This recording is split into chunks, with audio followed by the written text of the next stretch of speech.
What's going on, everybody? This is Randall Barnes, the founder of HBCU Pulse and the host of HBCU Pulse Radio, in the building for another special edition of the show on today. Well, listen, it's a lot going on in the world, a lot of good. Like the Lakers getting Luka Doncic, I'm happy about that. Bad. We've talked about that before, and we'll talk more about it. But we got to have some positivity because it's Black History Month. And I have two HBCU alumni that are authors of a new book, The Kids Making It Happen. We have Regina Mincy and Antonio McMillan Jr., HBCU alumni and co-authors of Adventures of Mommy and Me. They're on a tour around Atlanta. And I'm from Georgia, so I know what's up with it. So listen, y'all are doing y'all's thing. How y'all doing today? We're doing great. We're happy to be here. Yes. Listen, I'm happy to talk to you all about this because I'm also an author. Listen, I was a teen author, so I know what's going on when it comes to books, and literacy is so important. So I wanted to start off with you all telling us a little bit about yourselves. Yes. So again, what's up, everybody? My name is Antonio McMillan Jr. I am born and raised in the ATL through and through. And I am a Savannah State University graduate class of 2019. And I'm just happy to be here. I'm an actor. I have a nonprofit geared to helping youth in the community. And I am very active in my church. So that's a little bit about me. Oh, 2019? Yeah. Was it the spring or the fall? It was the spring. Oh, because listen, I graduated fall 2019 from Fort Valley. So listen, come on. Okay. Listen, making it happen. You see how the university system of Georgia schools make it happen? You see that? I love it. I love it. And listen, class 2019, the best class. We're the best class. We make it happen all around the world. So that's all I got to say. But let's keep it rolling. Can you tell me a little bit about yourself as well? Yes. Hello, everyone. I'm Regina Mincy. And first and foremost, I'm Antonio's mom. And he's not ashamed to say that. Praise the Lord. Mm-hmm. But I graduated from the illustrious Fisk University in Nashville. Okay. Class of, I'm almost afraid to say, but I won't be, 1985. And so that was a little while ago. Mm-hmm. And I'm a practicing attorney here in the Atlanta area, former prosecutor. So now I'm in family law. Mm-hmm. And I'm just excited to be here as well. I love it. I love it. So let's talk about just the book in general. So what inspired you, this mother-son duo making it happen out here? What inspired you all to write this book together? So I believe the biggest thing that inspired us is just our journey and our story together. We plan to do a series of 10-part books, but we have about 100 adventures that we've been on. But we just want to highlight each other and just the bond of mother and son. I don't know about y'all out there, but mothers will go to the ends of the earth to do what they got to do for their sons, for their children in general. So I thought, what better way to give my mom her flowers? I like to give her flowers, but also something that can last even after both of us are gone from this earth. There's something that can still be a gift that keeps on giving in the form of a book. Well, I'll give kudos to Antonio because it was his idea. I was just being single mom, trying to raise him and make sure he's successful and can take care of me one day. And you just kind of go through those motions, but you don't realize as a parent what impact that has on your child. And for him to come to me, make my heart full and say, Mom, I want us to write a book together and I want it to come out on Mother's Day weekend, which it did. And I want to honor you, so instead of falling down crying in front of him, I tried to keep my composure, but it was certainly a huge, huge honor for your child to come and say that to you.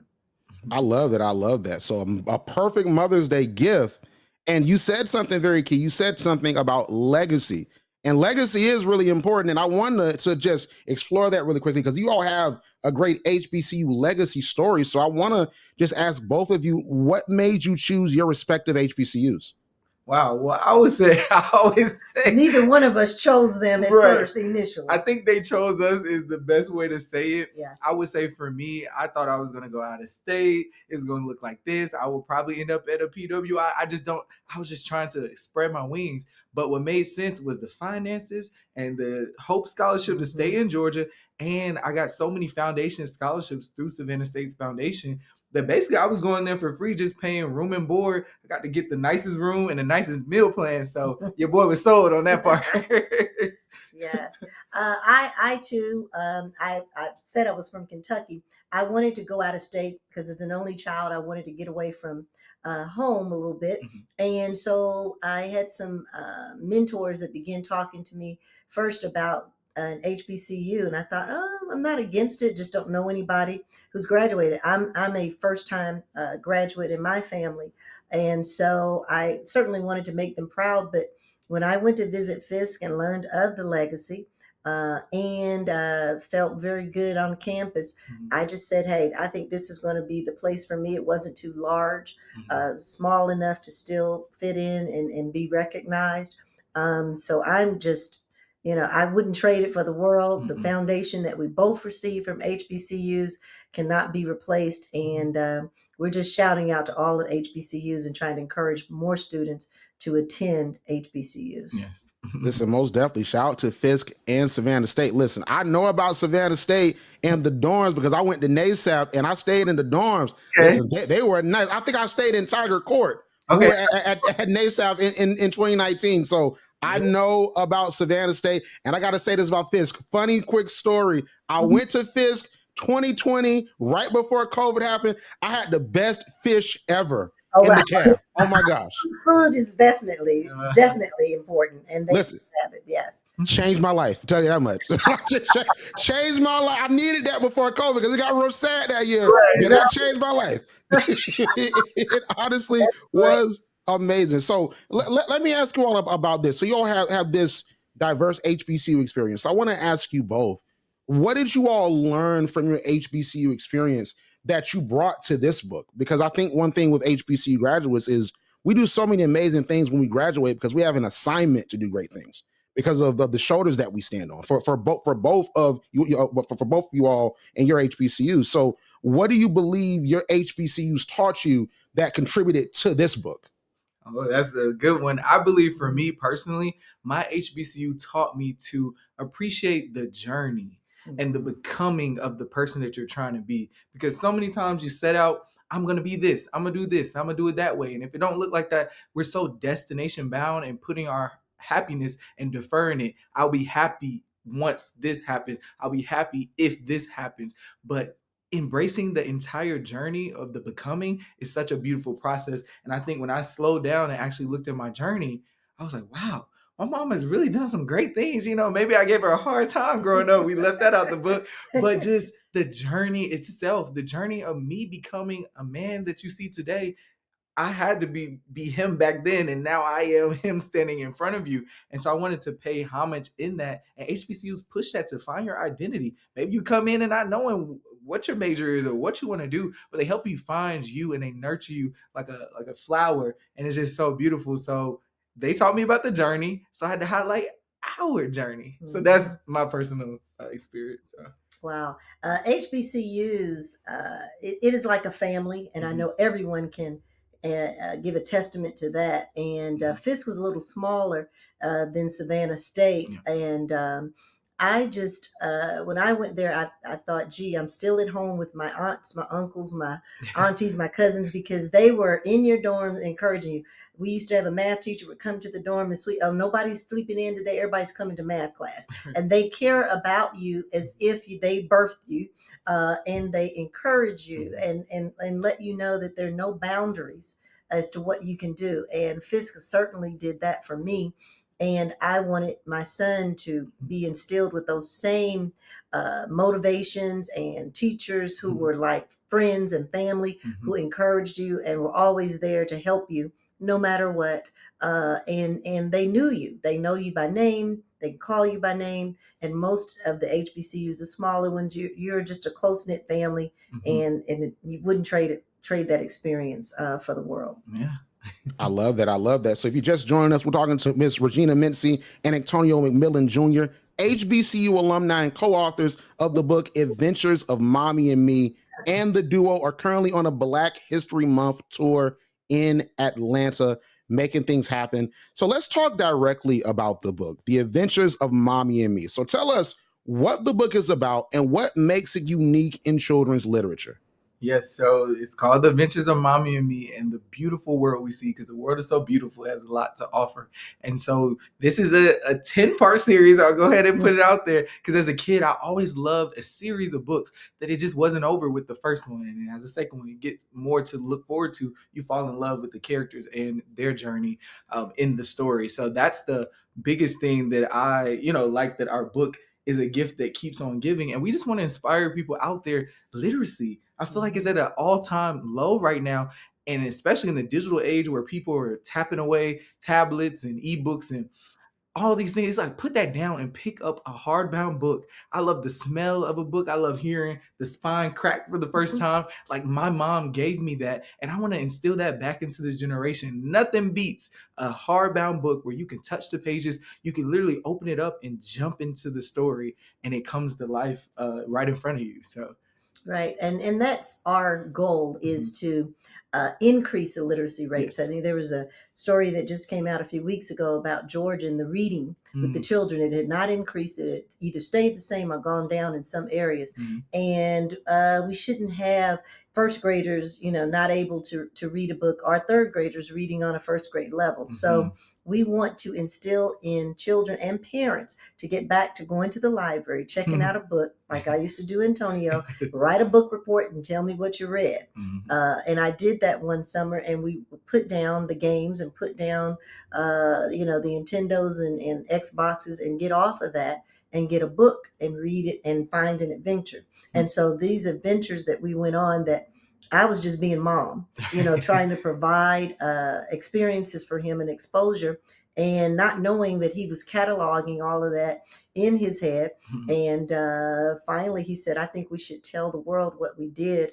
And the first one being how I would take him to work, sometimes out of necessity, and sometimes because I thought, he's not going to stay home and watch TV all day. He's going to work. And again, I packed my briefcase. He packed his book bag, bring some homework, bring something to do. And we would go to the courthouse where I worked as a prosecutor, and go to my office even on Saturdays, and grind out the work somehow.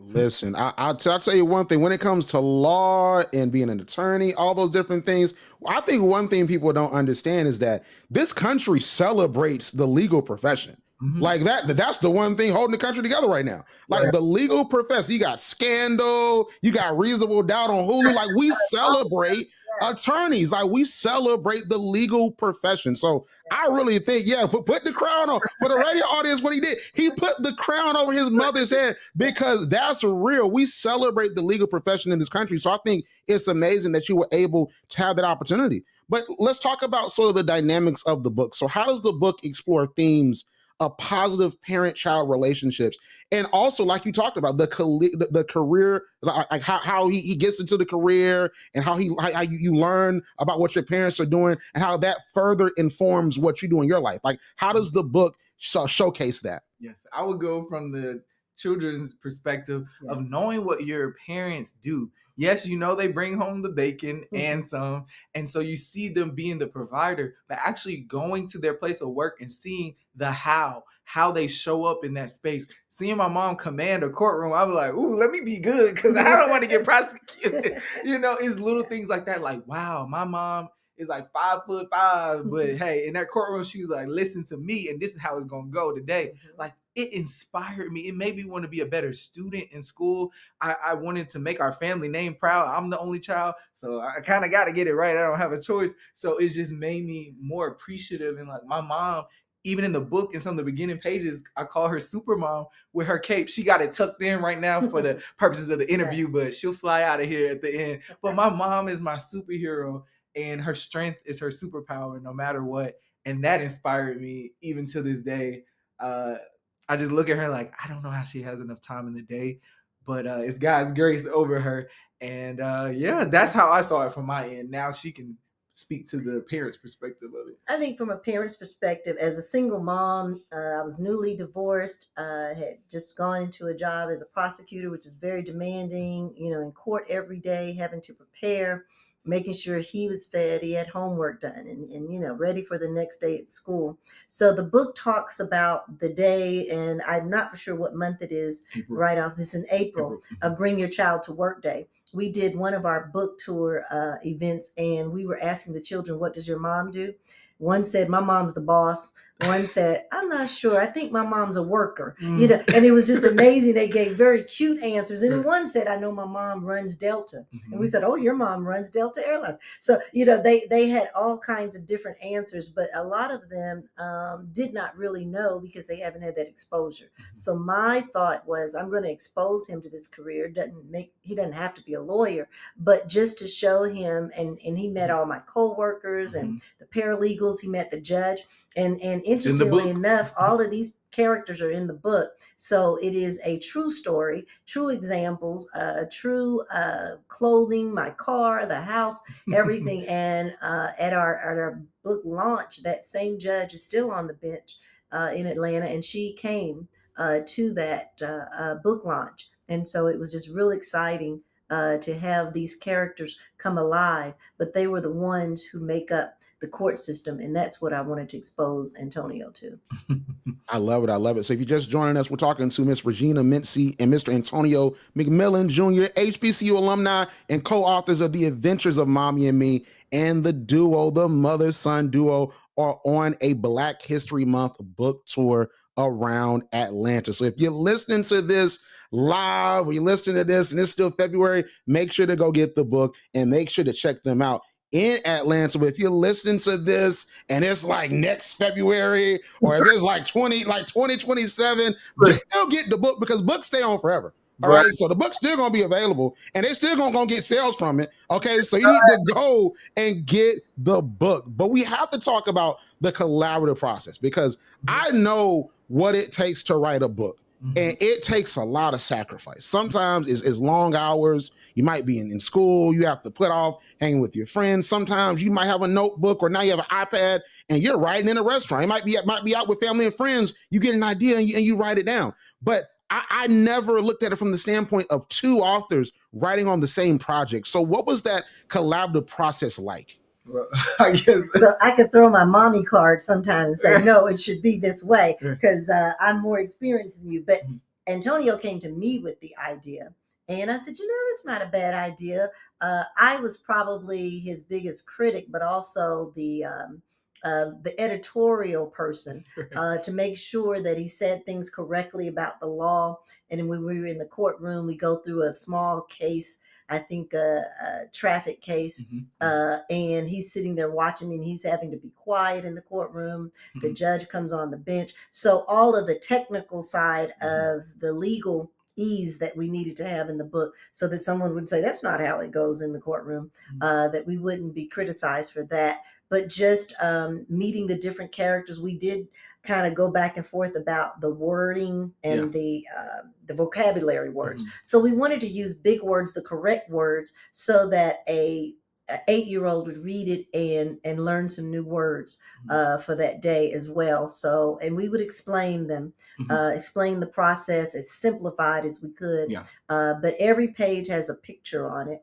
Every page has an explanation of what's going on that page. We did a lot of edits to get it down to, a manageable size, but also a decent book that they wouldn't get bored with, but also go through it and learn. And like the colors, the illustrator did an excellent job, and all the pages come alive. So that was our intent in collaborating. And I feel like for me, I've always been a visionary. She knows that even as a kid, it might have got me some phone calls home. She's like, okay, tone it down, sir, please. But the vision came to me. I'm a man of faith. I feel like God gave it to me in a dream, and I keep multiple journals. She buys me so many. I buy myself so many. And I just woke up with a dream. I just started writing. I'm like, okay, book. I always knew I wanted to be an author, children's book, adult books, whatever it is, but I didn't know which one would come first. And it literally jumped the line. And I was like, okay, let me get this to writing. And I'm like, Ma, what you think? What you think? And literally, I just sat there in my room with the pictures of that time period and those memories. I just sat there with it, locked in. And as soon as I wrote that first page of in the brick brown house lives AJ, his mom, I promise you the rest of it just started jumping onto the page. Like a picture is worth 1,000 words. And I I wrung that picture out and got some words out of it. And I'm just really thankful that it's a passion project. It is all based on facts of our lives. And we have the home videos and pictures to back it up. So it's a true story, y'all. We ain't faking the funk over here. So show the example. Oh yeah, I guess for example, if you hold up that one right there, for example, even right here, even on this page, you see that this is the picture. We hold it a little closer. Right. Like even things like this, like our illustrator went in and we gave her so much context, even in the even kind of to what she's wearing. She got the reverse colors. Kind of see it. I love my HBCU. She kind of had kind of my. I'm a little short, so. Right. But it's just things like that. My illustrator was so blown away because she said you put notes in each page of what you wanted to see when you hear these words. And I was like, yeah, that's just how it came to me. So I feel like we made her job really easy. Listen, y'all are doing amazing. Y'all have an amazing team all around. From the illustrator, I'm like, it's AI out here now, but that seemed like real talent. Like that ain't AI, okay? So that's real talent right there. And then like I got a big old Jalen McKee, the best PR person in the game. Okay, like y'all have an amazing team. So I know that y'all are gonna do really big things. I know for me, what really shaped my literacy journey and what shaped my journey in wanting to get into media was the shows and the books I read when I was younger. Little Bill, I'm watching Dragon Tales. Ooh, Little Bill. Literally, you said that was my favorite childhood. It's somewhere around here. I still have the Little Bill. He can't talk no more. You need a new battery. But I had the Little Bill. I had the sticker book. I had the VHS. My mom would go hard if she seen something that I liked that was positive. She nurtured that. That's maybe even our plans for our book one day. We have a little plush doll, a little with the big head, yes. Right, the big head, right. But it's stuff like that. That was Black representation. You know, y'all had Caillou, but we had Little Bill. Right, okay, exactly, yes. You know, that's true. That now, granted, Caillou and Little Bill was a little bit similar. Now they were similar. It was distant cousins on their mama side, right? Exactly. But and somehow they both were bald. Okay, that was what they got. I don't know. They just never grew hair. And both of them, they parents had a time with them. Oh, yeah. Caillou was a little bit worse now. His little sister, I don't know what they had going on, but that's when I was like, Little Bill. My mom was like, Little Bill, mama would never. She would never let that. She really wouldn't. Now, Little Bill's mom didn't play in some of the episodes.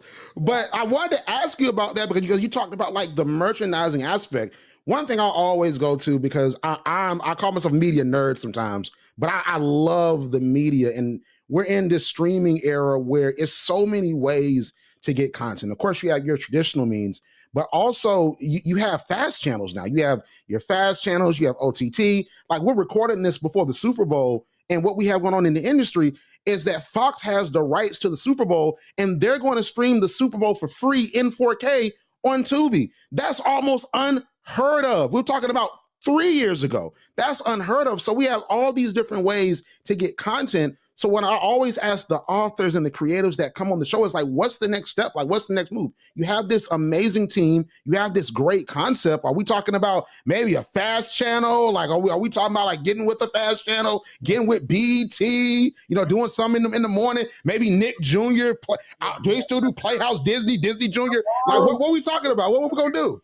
I appreciate it because all those things. It's so crazy that you said that. Of course, we plan to do all 10 books for the series, but we see plush toys. We see even collaborating with Gracie's Corner or making our own adventures that I love to see as a child and just put it out there. Even we want to do a call to action to mothers and sons, have like a landing page where they can write in stories and we can answer questions. She could be like America's mama lawyer, and I'll be the son that does everything under the sun. Right. So just representation and actually inviting the world into our lives and sharing things and even learning things from our supporters. I would love to sit down and read how our book impacted them. I would love to just see that, and even our goal. I'm a speaker. You speak things into existence, but I believe that our goal is to maybe even have Scholastic or Penguin House pick us up for the rest of the series, where my mama love her pockets, but we want to save a little bit.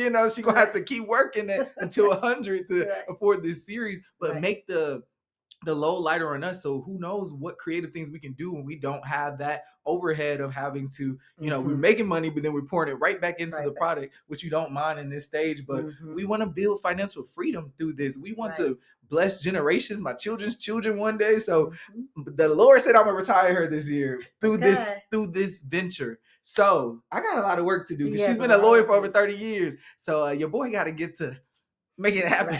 Right. I would like to retire early. Yes.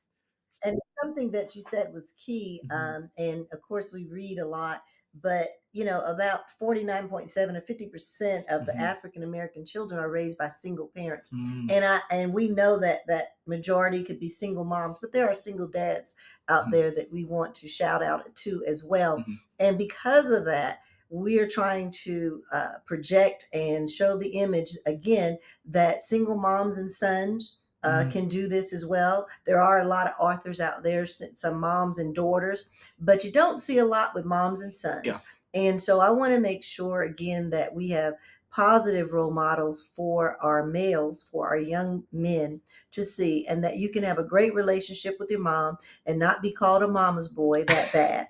I love my mama.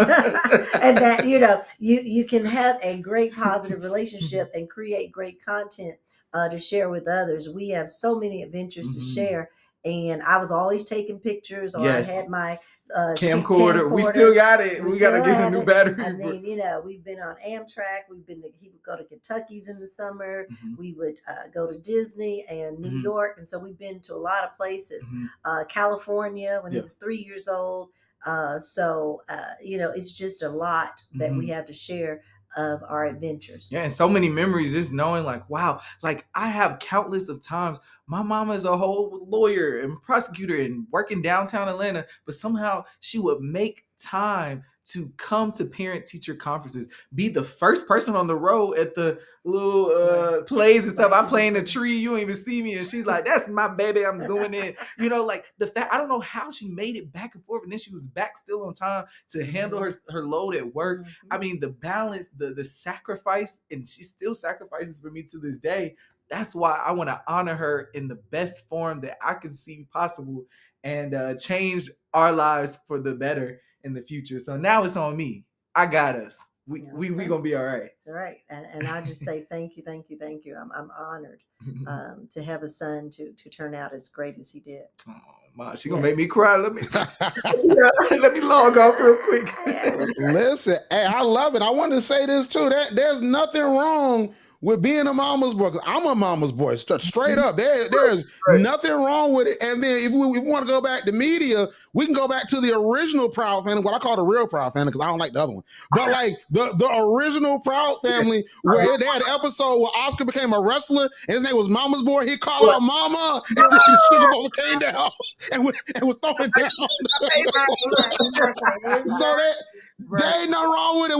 We can go back to the cartoons of our childhood. There ain't nothing wrong with Mama's Boys, and we love to see it because what you all are doing and what mothers do, they show strength.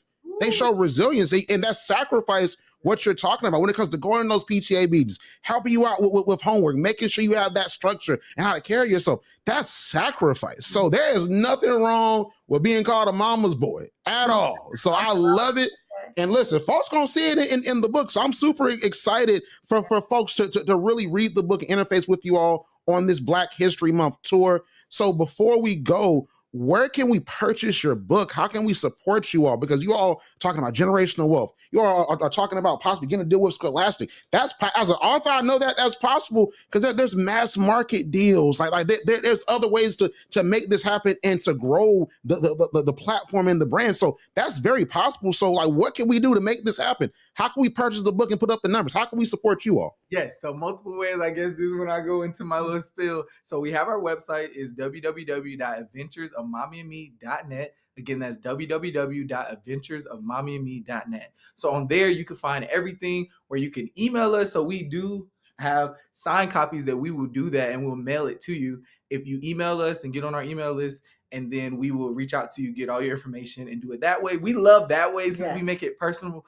Like, hey, so-and-so, little Johnny, this for you and your mama and them, and we signing it. And so one day you can say, hey, I got a personal copy of his book. We love that way. We're pushing that, and face-to-face if you're in the Atlanta area to meet up with you and do a delivery. But if you're not here in the Atlanta area, we do have it on Amazon. The link is on our website. If you go on Amazon, you just search Take Your Child to Work Day. I think since it's a series, they're going to name it by the series. So it's on Amazon, and it's also on Barnes & Noble, as well as Walmart.com as well, and online stores, whoever else will pick up the book. But Amazon and Barnes & Noble online are the main two sources. But going to our site, you can go ahead and see all the information there. And so order from there. Yeah. I love that. And I want to say, as an author, okay, I want to say that for everybody listening, what I really want them to do is go order it directly from y'all. Yeah. Because, you know, when it comes to ordering it directly from the author, you get that money instantaneously. Yes. Sometimes from Barnes & Noble and from Amazon. I know Amazon, you got to wait like 60 days now. It used to be 30 back 10 years ago. Right. So like to really support you all in the economic journey, they need to really get that signed copy, and they need to get it directly from you all so you all can see the full allotment of the work and success you put into it. But if you need to go to Amazon, because I know for me, I like hardcover books, but at the same time, I'm on the move. I have my iPad, I have my phone, so I watch it. I listen to it digital, and I listen to audiobooks. I read digital. So if that needs to happen, that can happen. But like we want to make sure to get you all the money. So if you all can, make sure to go to their website and check it out. But listen, thank you all so much for coming on, Miss Regina Mincy and Antonio McMillan Jr. Once again, HBCU alumni, Fisk University and Savannah State University, co-authors of The Adventures of Mommy and Me, and they're currently on a Black History Month tour around Atlanta. So listen, any final words? Where can we follow y'all on social media? Like what's going on? Yeah, so I'm more on the social media. We're working. Jayla McKee and Co. is working on my co-author over here. But for me, you can find me on Instagram. _am_Antonio McMillan Jr. If you just type in my name, it should pop up. Same name, Antonio McMillan Jr. on Facebook. On TikTok, I'm a little Lilant. So just trying to be out there, and we will be making a page soon for our book. Just putting out a lot of content, very meaningful and purposeful content that we're going to put out there. But one last thing I just wanted to say, and that's our overlying thing for this book. I believe when I got this dream for this book, we're not paper chasers. We're purpose chasers. Like, we want to follow our purpose, and we know the paper will follow. We're not doing this for money or followers or likes or this and that. We're genuinely trying to inspire the little brown kids of America, and anybody else can get something from this story. But we're trying to just think globally, but act locally. I think sometimes some people want to go far out. I want to be over here. But what about the community? We feel like we're Black history in the making. Right. We know about our Martin Luther Kings and our Rosa Parks and Malcolm X and everybody else, but where are the people in your community that are still alive that you can touch, you can reach out to and see them and hear them? We want to be Black history in the making. So I feel like February, it's our month. We're going up. Yes. So we're there. We encourage everybody to share it and read it together. As Mother said, I read a lot of books with him and encouraged him to do it. So I think on this book tour, we're even going back to his elementary school. And so we're going to be out in the community encouraging other mothers and sons to write books and share their stories. So we just hope that we inspire others to do the same. I love it. Y'all already are Black history. Y'all are making it happen. I'm super excited for what you all are going to accomplish. And when y'all have that scholastic deal and y'all are on like Nick Jr.